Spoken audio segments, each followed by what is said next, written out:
yeah. Hey, Tama. Oh, yeah. Hey, Tama. Good evening, Bulldogs fans. My name is Patrick Seals, and welcome to the Week 13 edition of the SEC Wrap-Up. It is Saturday night. It is the season finale of a great, marvelous, magnificent regular season, man.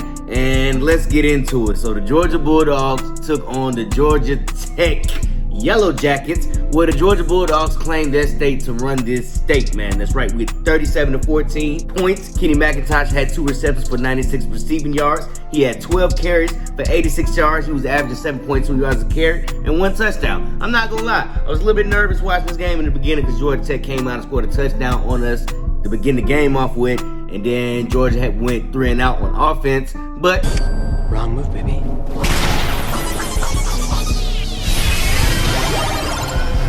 we got back into the groove of it. We didn't allow Georgia Tech to score any more points to like the fourth quarter, and the offense just steamrolled all over these Georgia Tech Yellow Jackets, man. So yes, Georgia Bulldogs senior class, congratulations to y'all. Last game in Sanford Stadium. We see y'all in the Mercedes-Benz Stadium against, we'll get to it later. So Mississippi State took on Ole Miss, where Mississippi State won 24-22. Will Rogers has 27 completions for 39 attempts. He had 239 yards throwing, and he was averaging 6.1 yards a throw with 2 touchdowns and 1 interception. Arkansas took on Missouri. When Missouri won, Brady Cook had 16 completions for 26 attempts. He had 242 yards throwing for 1 touchdown, and he had 18 carries for 138 yards rushing, and he was averaging 7.7 yards a rush with 1 touchdown. Brady Cook ran all up and down Arkansas, man. Arkansas, they just fell off tremendously. They was looking like the contenders coming out of the West,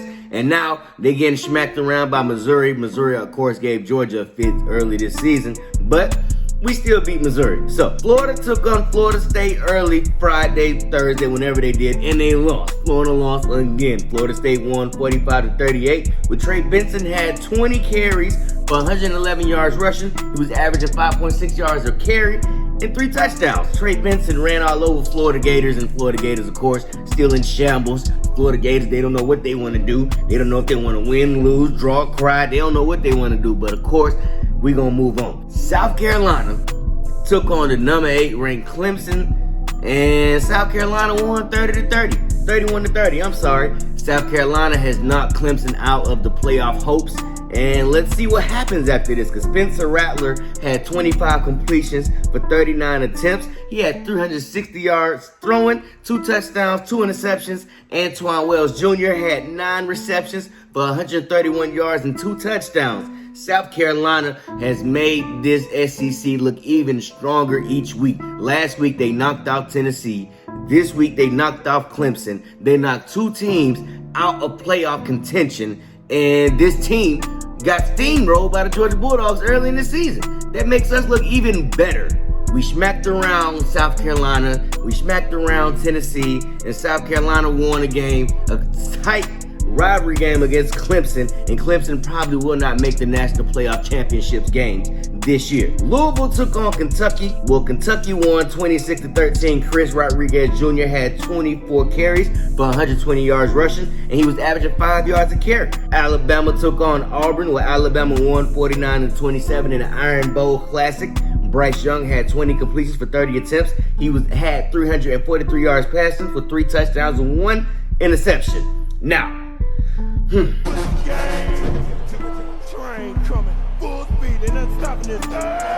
the other half of the SEC championship lost today. LSU lost to the Texas A&M Aggies out of Texas A&M. Texas A&M won 38-23, with Devon 8 had 38 carries for 215 yards rushing. He was averaging 5.7 yards a carry and 2 touchdowns. Yes, LSU, no matter what happens in this SEC championship, will not be making the college football playoffs. I'm sorry. They have too many losses. They lost to Texas A&M, who does not have a winning record, does not look good for their college playoff hopes. And their quarterback got hurt. I know he came back into the game later on, but he still got hurt, man. And he has to face a tough Georgia defense come next week that will be up for the challenge, that has not won against LSU since 2013. So We look to erase all those bad memories that we have of LSU beating us in 2019, in 2010. We're going to come and erase all of that when the Georgia Bulldogs laid a smackdown on the LSU Tigers, where I will be making a prediction video come this week, and I will be going live for that game this week. So everybody subscribe now, like, subscribe, share, comment, and y'all stay prepared. Because Tennessee took on Vanderbilt. Well, Tennessee walked the dog snot out of Vanderbilt. They won 56-0. They shut out Vanderbilt. Tennessee had 513 yards total team offensive yards. Well, they didn't even give Vanderbilt a chance, man. This has been a great rivalry week, man. We had some ups and downs. Georgia gave us a scare, but they pulled away the victory. LSU lost to Texas A&M. And, of course, South Carolina beat Clemson. It's been a tumultuous season, man, regular season. We're going to miss talking about the SEC and the wrap-up, man, but we got more football to talk about because the Georgia Bulldogs will be making their run to back-to-back. So, yes, we are on the road to the SEC Championship. Don't forget to like, subscribe, share, comment. Let me know how you feel about the games this week because I feel great. My team's won. We sitting pretty. We going to the SEC Championship where we going to have to face the LSU Wildcats, Tigers, whatever they call. We're going to beat them. That's the point. We're going to beat them. I'm Patty Seals, man. I'll see you when I see you. Peace. Lights, camera, we're morphing into action.